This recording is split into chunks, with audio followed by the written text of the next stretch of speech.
Yes, we've been following events as they unfold today. Like you all know, the special presidential primary of the APC, the ruling APC, is already underway. Of course, the D-Day is tomorrow. We have guests in the studio who are going to be analyzing all of this for us. Joining us in the studio for our discussion is Otunba Ajiboye, who is the spokesman of the Tinubu Campaign Organization, and Ahmad Sajoh, the Director General of the National Prosperity Movement, and later Honorable Farouk Ahmad Aliyu, a former minority leader of the House of Reps and a close ally of President Muhammadu Buhari, will be joining us. Adeswa? Indeed. Well, let's begin our conversation now. And I'd like to begin with you, Otunba Ajiboye, who is here in the studio with us. Thank you for joining us on the news tonight. Thank you, gentlemen, for being on the news tonight, by the way. But Otunba, let me begin with you. Why is there so much confusion going into this convention? Consensus candidate has been ringing throughout the day. To be or not to be? What do you say? What do you know? Interesting. You know, we're at a point where intrigues are high. Interests are, the interplay of interest is so high at this point. And that is exactly what politics is all about.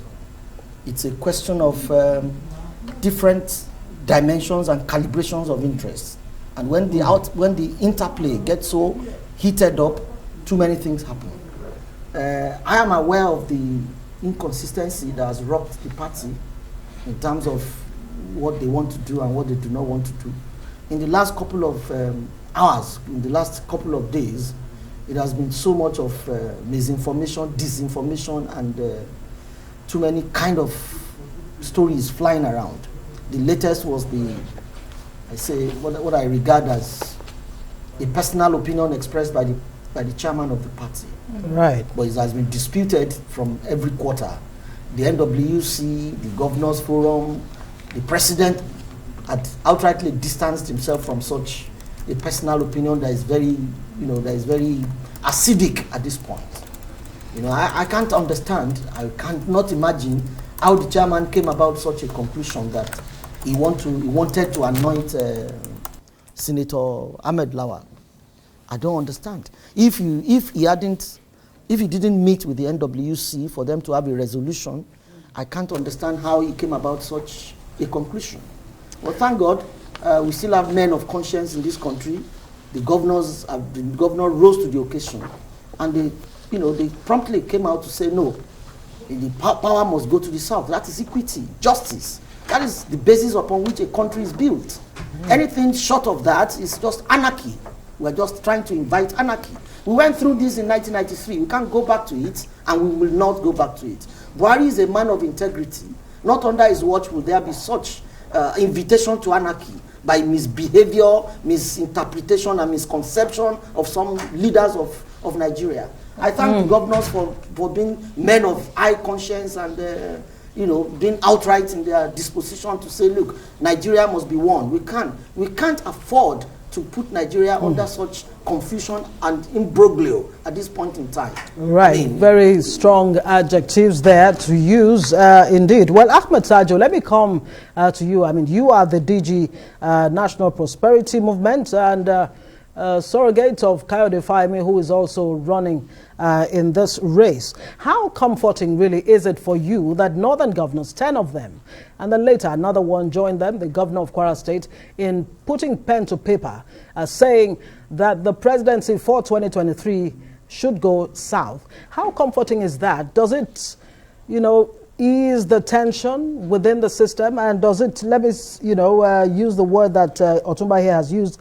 that it can actually prevent Nigeria from going the way of anarchy? Thank you very much. I don't know whether it's the right thing to say one is a surrogate to anybody, but the thing is we are here discussing Nigeria.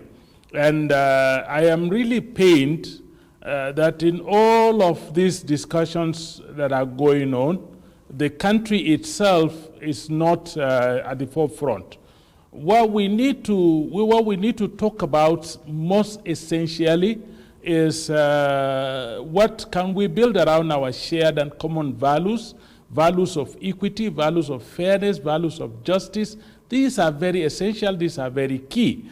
And then after that, we must begin to configure issues around, what are the qualities that we require for the person that will lead this country going forward.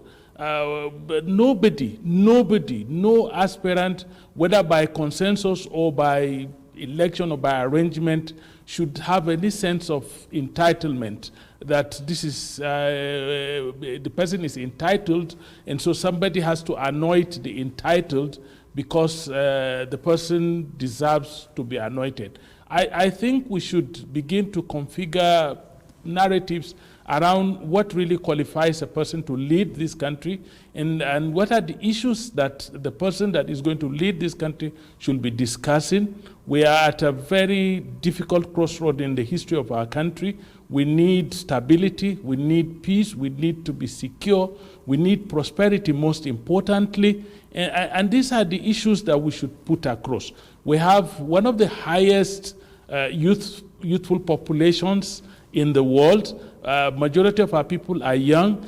How do we get a leader that can connect very easily with this young population and assuage their feelings of near despondency that they're feeling presently? How do we get somebody who is old enough to also leverage on some institutional memories to avoid moving in the direction that will create problem for us? So these are the issues I want us to start discussing, not issues of somebody as anointed. I think the issue of moving power to the south is given because this is the major basis for equity, fairness, justice, and inclusion in this country. I think that should not be questioned, and that is a patriotic position the northern governors have taken. That's a patriotic position every Nigerian who wants us to continue to be one country should take, and that is the patriotic position we are supporting.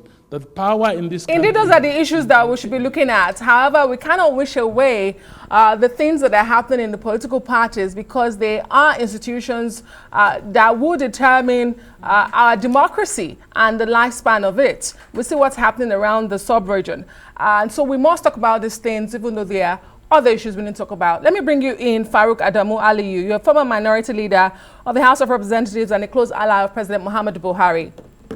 The president spoke to the governors. He's been having a series of meetings. What do you make of, the news, the reports making the round that the national leader, or the national chairman, beg your pardon, of the APC, single-handedly anointed the president of the Senate, Ahmed Lawan, as the consensus candidate? Where do you think he got such powers from to do so? You're a close ally of the president. Do you think perhaps he has the president's backing?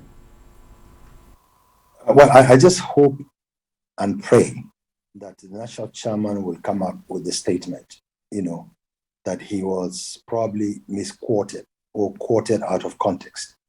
I will assure you that Mr. President never told him to go and say what he did. Because look, Mr. President has been all along, trying to ensure probity, justice, fairness, equity, transparency. That's why even after telling some people that he has a preferred candidate, but he would rather keep that to himself, to allow the system, the delegates, the party to choose the successor of him as the candidate and probably as the president of the country. So, and I honestly commend and salute the northern governors by coming out clean, straight forward. Because look, you need to first of all have a country before you could even govern or before you could be a president. And this issue of a northern candidate of the APC could bring about trouble for us as a nation. And no sensible northerner should raise his voice in support of anybody from the north in APC. And remember, PDP decided to go the way they did, probably because the last person that occupied the seat was Jonathan Goodluck from the southern part of this country. Now, the APC that has had Buhari for 7 years, and by the grace of God for 8 years, it's only fair, logical, for this country to be one and to give everybody sense of belonging. The Northerners should not have sense of entitlement that this country belongs to the North. The Southerners should not have sense of belonging, entitlement that the country belongs to them. So it belongs to all of us.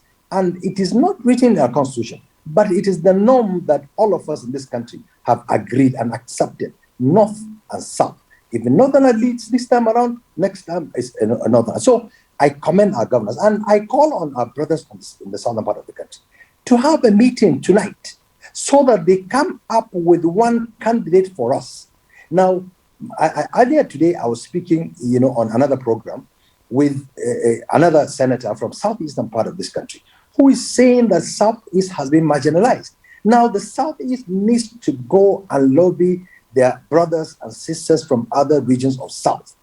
If in their wisdom, they want to bring a candidate from Southeast, so be it. I assure you, we from the northern part of this country are going to rally around any candidate from the southern part of this country. And remember, in this debate, the governor of my state, Badaru Abubakar, was one of the contestants, one of the aspirants who stepped down, said he has stepped down for a southern candidate.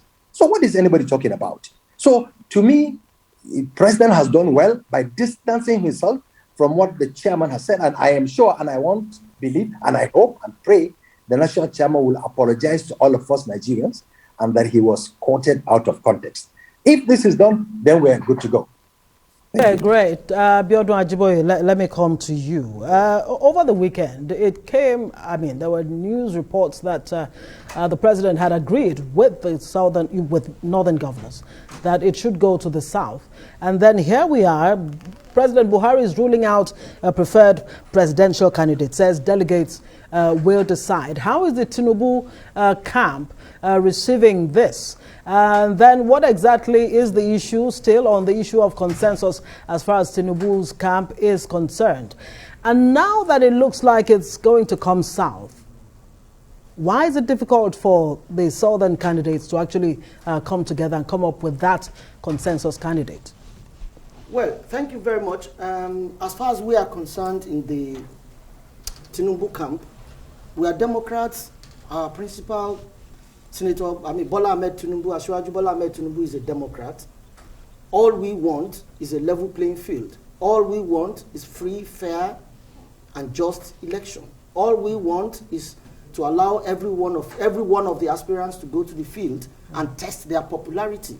No more, no less. We are not waiting, hoping, or begging to be anointed. We are not asking to be the consensus candidate. If Asiwaju Bola Ahmed Tinubu becomes the consensus candidate, it will just be okay. If not, let's go to the field. If he's defeated, we go home quietly and we congratulate whoever wins. But that election must be free and fair, and that's all we ask for. No more, no less. We are prepared. We have done the best we need to do. The man has gone around Nigeria many times, and he has shown his credibility, his readiness, to face the challenges of the election. And I must tell you, let me take this opportunity to tell you very frankly that out of all the candidates, Bola Ahmed Tinubu stands out in terms of experience, in terms of know-how, in terms of what he has done before. Anybody who looks at Lagos will know that Lagos remains the richest state in Nigeria.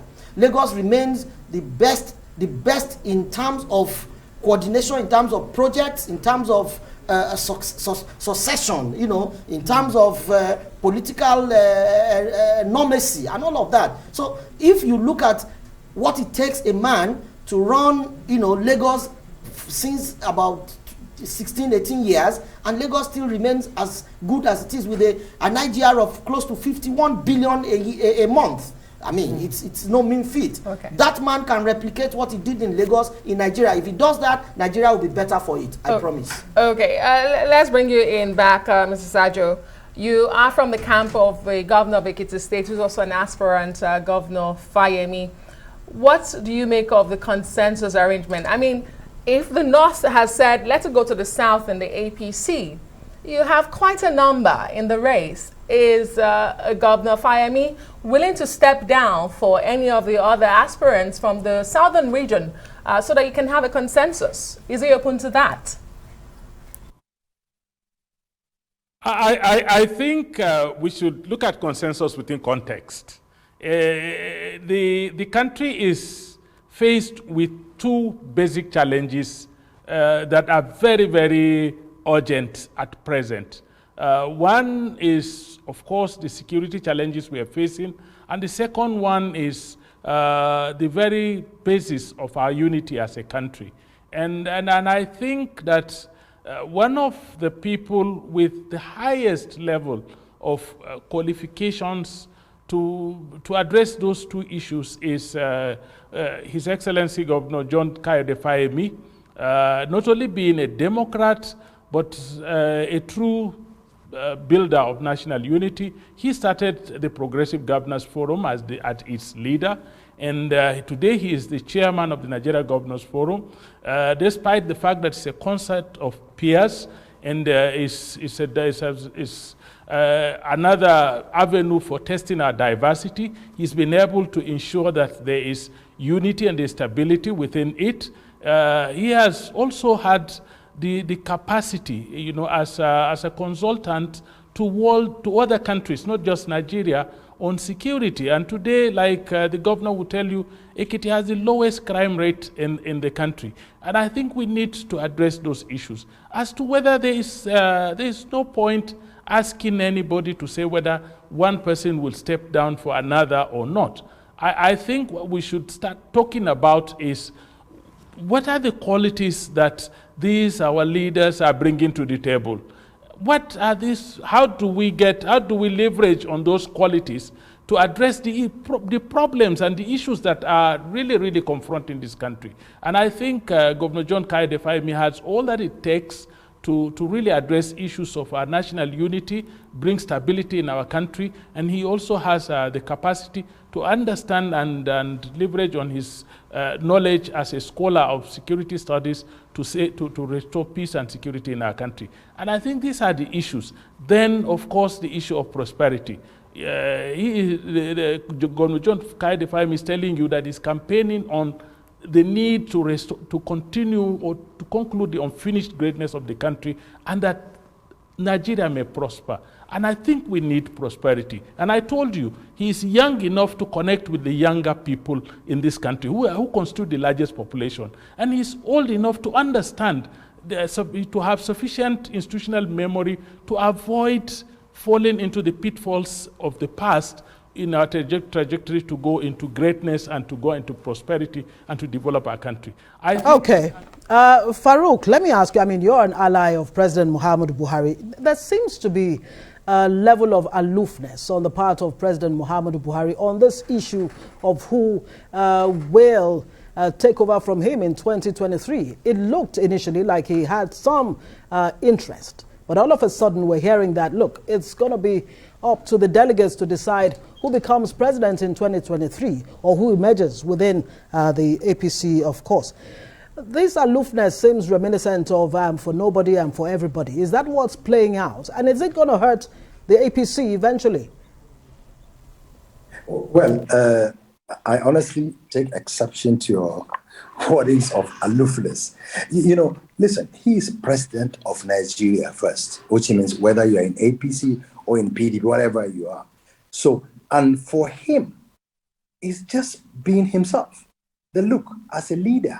And then all these contestants are members of the party, senior members of the party, whom he has close relationship with.